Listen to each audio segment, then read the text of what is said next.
I'm remarrying a new wife. You're no longer needed." Following that, my mother-in-law added, "Useless ones should just get divorced and leave." Uttering such harsh words, my father-in-law joined in. Realizing the situation, he yelled, "A wife who can't have kids doesn't belong in our family. Just divorce Ryan and let him marry Agnes."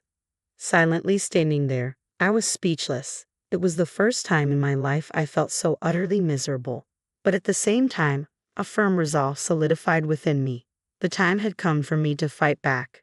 Seeing my expression, everyone but my sister-in-law froze in shock.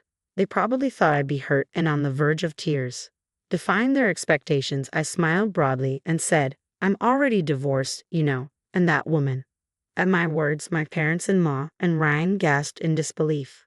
Uttering pitiful voices, they trembled as they faced this astonishing truth. My name is Margaret, a 31-year-old part-time housewife. I married Ryan 3 years ago, but we don't have any children yet. At 28, when we got married, I was a full-time employee poised for a promising career path. If I continued working, I wanted to build my career until I was 30 and then, once childbirth and parenting had settled, return to a job-friendly environment. Ryan understood this, and we agreed to start trying for a baby after I turned 30. When the time came, having seen a friend struggle with infertility, I decided to get tested just in case. The result revealed my infertility, leading me to switch to part-time work to focus on treatment. Ryan worked in a real estate company, and his take-home pay was more than enough for the two of us. Since we could save a little every month, Ryan was okay with me switching to part-time work. But that's when my nightmare began. Once he knew about my infertility and my change to part-time, Ryan's attitude completely shifted. He had been kind before, but suddenly he said, "I'm a full-timer, you're part-time, so you should take care of all the household chores. Without my income, we can't even afford infertility treatments, let alone live comfortably. To avoid stressing me out, you need to handle all the housework perfectly." I was good at housework since my days living alone, so it wasn't too painful at first. But Ryan started nitpicking over everything. If the room was even slightly messy, he'd yell, "You're lazy. How can a housewife live in such filth?" And if the dishes weren't washed right after a meal, he'd say, "A woman who procrastinates like this isn't cut out for family life. But work more, earn your keep. There's remote work and stuff, right? You could find something. But remember, all the housework is still your responsibility. You're part-time, I'm full-time." At this time, I was still reeling from the shock of my infertility, thinking it was all my fault. I wanted to create a relaxing environment at home for Ryan, who was tired from work, so I tried to meet his expectations. Looking back, I realized I was just giving in to him, telling myself it was just patience until we have a child. I hoped that once we had a child, Ryan would return to his kinder self. Clinging to this hope, I continued juggling part-time work, housework, and infertility treatments. But the strain took its toll. I fell ill, the treatments weren't going well, and our relationship worsened. Gradually, I couldn't keep up with the housework and became more emotional.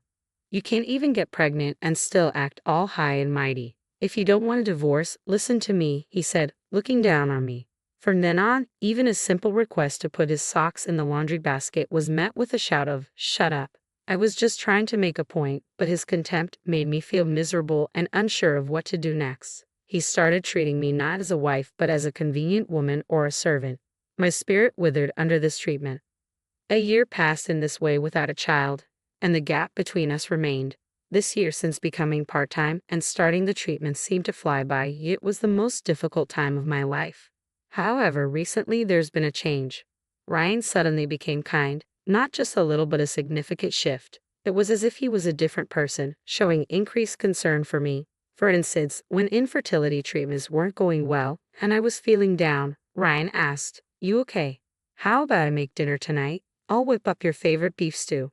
It was a mix of happiness and suspicion. After looking down on me so much, this sudden kindness felt like he had a hidden agenda, making me doubtful. So I casually asked Ryan, "What's up? Anything good happened recently?" He relaxed and said, "Yeah, work's going great. I got selected for a big project, but I might be away from home more as I need to have more meetings with the team." Up to this point, it was fine. My physical burden lessened, and Ryan's career success meant a secure future. Accepting his kindness without suspicion would mean no trouble. But there was one thing bothering me. Recently, Ryan had been overly curious about my activities. I asked him, "What's up with you lately? You used to be so uninterested in what I was doing." Suddenly, he snapped, "What's wrong with wanting to know about my wife's activities, Margaret? Are you doing something behind my back that you can't tell me?" His reaction seemed odd to me. Maybe he was being nice to cover up something he couldn't tell me. A recently divorced friend had told me about her husband becoming nice just before she discovered his affair. So I started suspecting Ryan's infidelity and began observing his movements. While he kept track of my schedule, I noticed a pattern. Ryan regularly went out for drinks on Tuesdays and played golf on the second Sunday of every month. He'd answer normally about other days, but on those specific days, if I asked where he went, he'd get angry, saying, "Damn it, stop nagging me, you're so annoying." It was suspicious. I grew more convinced Ryan might be cheating and decided to take serious action. A few weeks later, needing a break from this covert battle, I went on a little trip. It was a 20-minute drive from home to a cafe that had recently opened and caught my interest. Despite hearing about long lines, I didn't mind waiting alone, so I went there and waited for my turn. That's when I bumped into my sister-in-law. She's a 29-year-old cheerful and kind daycare worker, 2 years younger than me.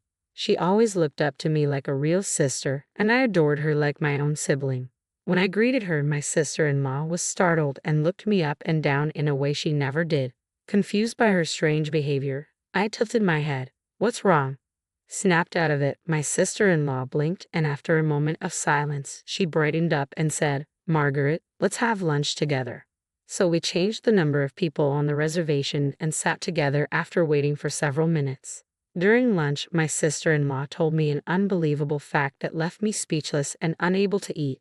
After lunch, instead of going home as planned, I decided to change my plans. I decided to visit my parents-in-law's house with my sister-in-law.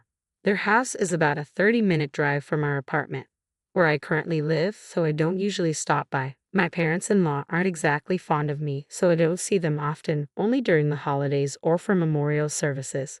This would be a rare visit. It was just a little over 10 minutes from the cafe. My sister-in-law, who lives alone and only occasionally visits home, usually informs my mother-in-law when she's coming. But today we decided to go there without notice. It's the second Sunday of the month. Ryan should be at his usual business golf, but strangely, when we arrived at my parents-in-law's house, his car was there. My sister-in-law unlocked the door, and as we entered, I whispered a small hello. My mother-in-law came out and asked with a puzzled look, "What's Margaret doing here?" Her tone was clearly unpleasant just because I visited. She took this attitude simply because a daughter-in-law dropped by the house. I barely managed to hold back a sigh. Then, from the back of the house, I heard voices. Ryan and a woman appeared. Ryan looked shocked for a moment, but the woman cheerfully said, "Nice to meet you. I'm Agnes, the future wife of Ryan." As I stood there dumbfounded, my sister-in-law, with an angry expression, confronted them. "Hey, what's going on here? Explain this." Ryan sighed deeply, then looking down on me, he said something shocking. "I'm remarrying a new wife. You're no longer needed." Following that, my mother-in-law added, "Useless ones should just get divorced and leave," uttering such harsh words. Oddly, I was the only one who remained calm and rational, in contrast to my trembling sister-in-law who seemed both angry and sad. Meanwhile, Ryan, Agnes, and my mother-in-law looked down on me without any sign of remorse. Then my father-in-law, hearing the commotion, came in and quickly understood the situation. He yelled, "A wife who can't have kids doesn't belong in our family. Just divorce Ryan and let him marry Agnes." "Dad," my sister-in-law shouted, trying to stop him, but I slowly raised my head. It was time for my counterattack. Seeing my expression, everyone but my sister-in-law froze. They probably thought I'd be hurt and on the verge of tears, but defying their expectations, I smiled broadly and said, "I'm already divorced, you know." My parents-in-law and Ryan were astonished. They could only utter a pathetic "ha" in response. I had the urge to reveal Agnes's true identity right then and there, but instead, I sighed and said, "Ryan, do you remember the recent fuss you made about divorcing me? You even filled out the divorce papers. Those papers were signed by you, so I filled in my part, submitted them, and consulted a lawyer. Whether you realize it or not, we're already divorced. We're not a couple anymore." Ryan seemed to recall that incident and lost his previously composed demeanor. His eyes darted around, clearly showing his agitation. A few days ago, Ryan and I had an argument, and in a fit of rage, he signed the divorce papers and threatened me. The argument was over something trivial. I had simply asked him again where he goes every second Sunday. It was time to get to the heart of the matter. Ryan, red-faced, yelled, "You're always asking such things. Do you want to tie me down?" "I'm not having it." It was his usual angry outburst. I pointed out that it was strange for him to get so worked up just because I asked about his whereabouts on the second Sunday. Still, Ryan kept nagging and stormed out of the house.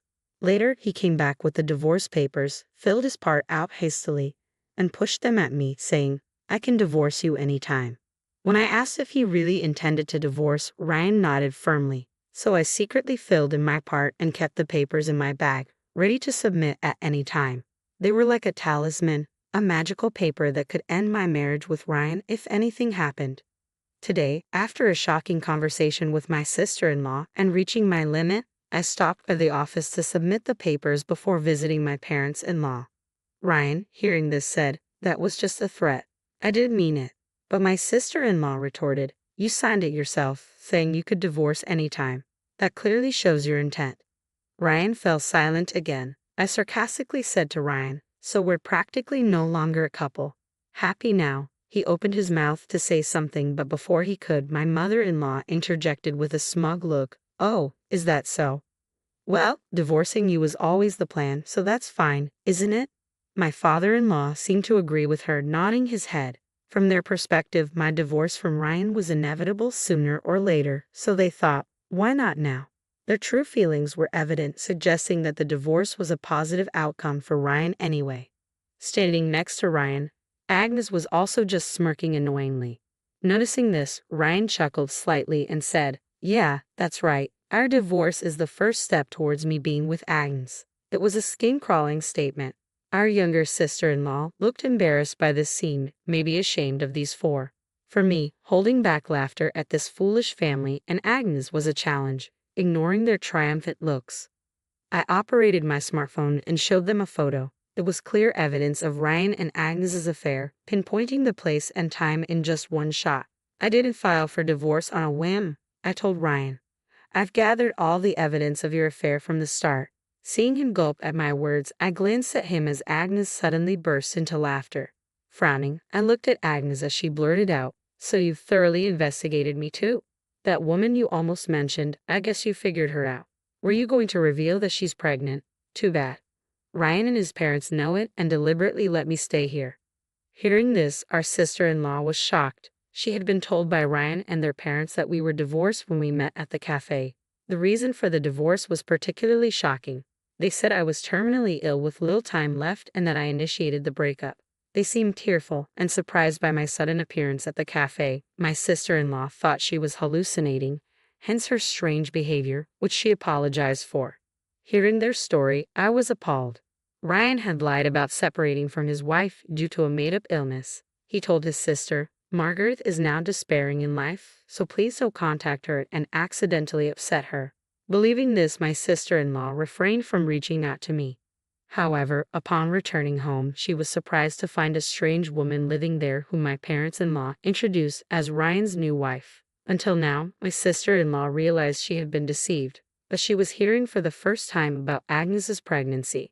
In response to Agnes's smug attitude, I burst out laughing. After my laughter subsided, I spoke to a stunned Agnes. "Of course, I knew you were pregnant. My detective had already clued me in, but I figured Ryan and his parents living here with you must know too. So I brought something even more interesting," I said, and the atmosphere immediately tensed. Everyone held their breath in a hushed silence, wondering what revelation was coming next. Agnes looked at me anxiously, waiting for me to speak. When I finally did speak, the quiet was shattered and the situation took a drastic turn. "What I wanted to say is, the child you're pregnant with, Agnes, it's not Ryan's. It's from another man." Immediately, sweat formed on Agnes's forehead, and her expression became rigid. Ryan, speechless, could only mutter, "What?" His parents, confused, slowly turned their gaze towards Agnes. Before our marriage, I had spent my savings on a detective, asking them to gather conclusive evidence and information that would be advantageous for me post-divorce. Normally, it would have been just providing photographic evidence, but I requested several extras. I wanted photos that clearly showed the date and time, and detailed investigative reports recorded at every step. In fact, I had already gathered enough evidence to confront Ryan and demand alimony on the day of the divorce petition. I knew why he only went out on Tuesdays and the second Sunday of every month. Those were Agnes's days off at her job. Ryan dug his own grave by writing the divorce papers himself, handing me an unexpected win. I had enough evidence to corner Ryan, but I thought it was too early. The detective had mentioned a dark shadow lingering around Agnes, so I asked for a more detailed investigation into her. It turned out she was indeed pregnant, and Ryan knew about it. This was somewhat expected. However, Agnes insisted on going to the doctor alone, stubbornly refusing to bring Ryan along. He seemed indifferent, but Agnes had a clear intention: to keep her other boyfriend, a married man with kids, from suspecting anything. It turns out the child is definitely his. This married man, unable to be with Agnes due to his family, agreed to cover all costs for prenatal care and childbirth, and even pay a lump sum in child support to end their affair. The agreement was that once the baby was born and if a test confirmed it was his child, he would pay child support and settle their relationship. That's why that man always accompanied Agnes to the hospital, leaving no room for Ryan to get involved. Ryan, used to me attending fertility clinic appointments alone, didn't suspect anything different. I had collected evidence of Agnes going into the clinic with another man, and even had decisive audio data, all stored on my smartphone. I presented all this evidence right there. Agnes's face gradually turned pale, and her hands trembled slightly. Ryan, filled with anger, confronted Agnes, yelling, "Did you deceive me?" His parents were doing the same. I thought it was too much to gain up on a pregnant woman, so I intervened. "Enough. You're all embarrassing. You're all just as bad." Ryan, who cheated, his parents, who condoned it, and Agnes planning to divorce Ryan and raise another married man's child. All of you are behaving disgracefully. This is nothing but a low-level quarrel. After my outburst, everyone fell silent, unable to respond. There was no turning back now. I was resolved. Knowing Agnes's shocking secret, these people were unlikely to live together anymore.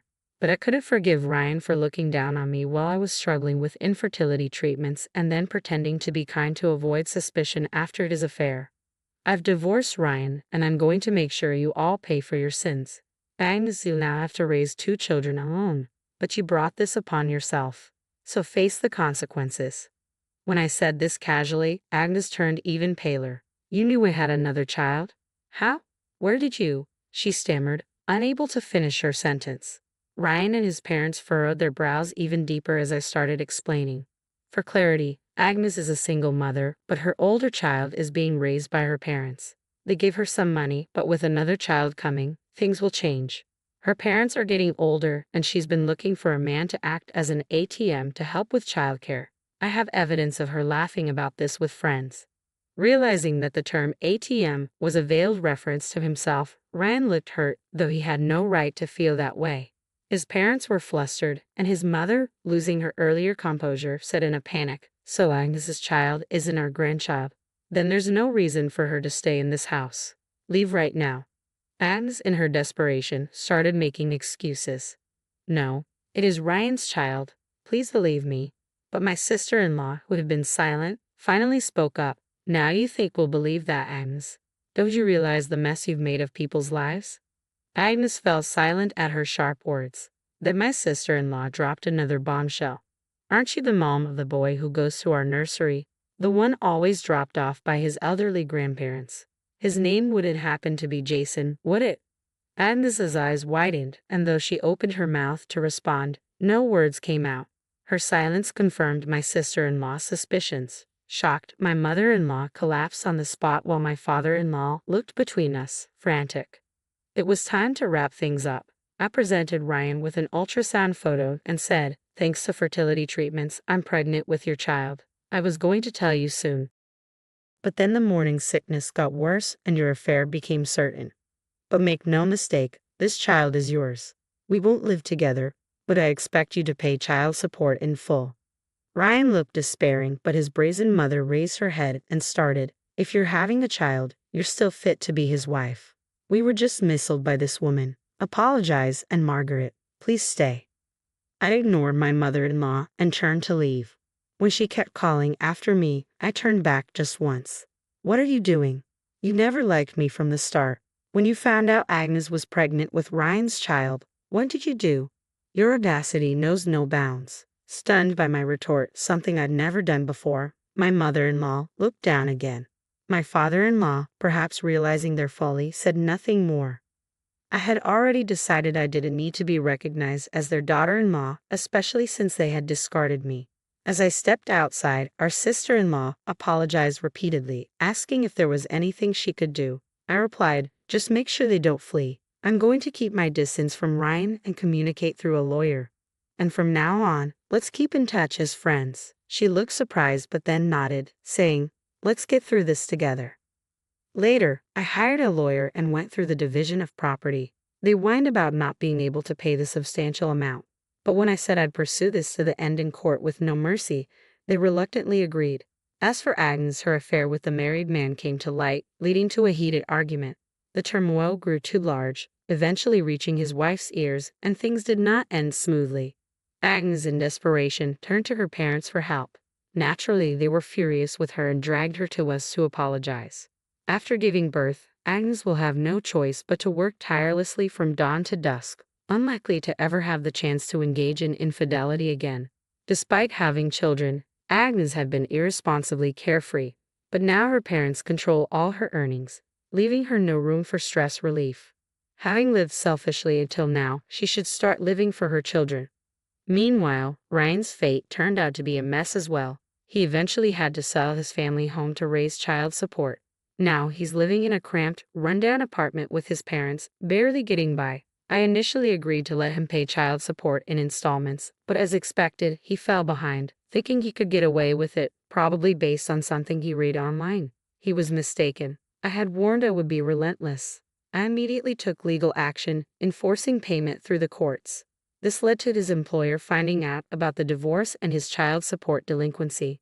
His previous actions of leaving work early under the pretense of supporting his wife's fertility treatment, only to spend time with Agnes, also came to light, subjecting him to scorn. Eventually, he quit his job and paid the child support in full with a loan, plunging him into a lifetime of debt. Ryan's parents, too, were caught in the fallout. Now Ryan works solely to pay off his debts, and his parents, unable to enjoy a comfortable retirement, had to return to work. Their daily irresponsible arguments, blaming each other, even led to the police being called for being a neighborhood nuisance. Now they're quietly working to manage their debt, complaining as they do. As for me, I went back to my parents' house, apologized, and decided to live with them for a while after the birth. With their support, things started to look up. Soon, my former employer offered me a full-time position again. My sister-in-law, working at the daycare, agreed to take care of my daughter, giving me some peace of mind. Now, as a single mother living independently from my parents, I'm managing well. Thanks to the support and kind words from those around me, I've resolved to cherish these invaluable relationships and raise my daughter to be a wonderful person.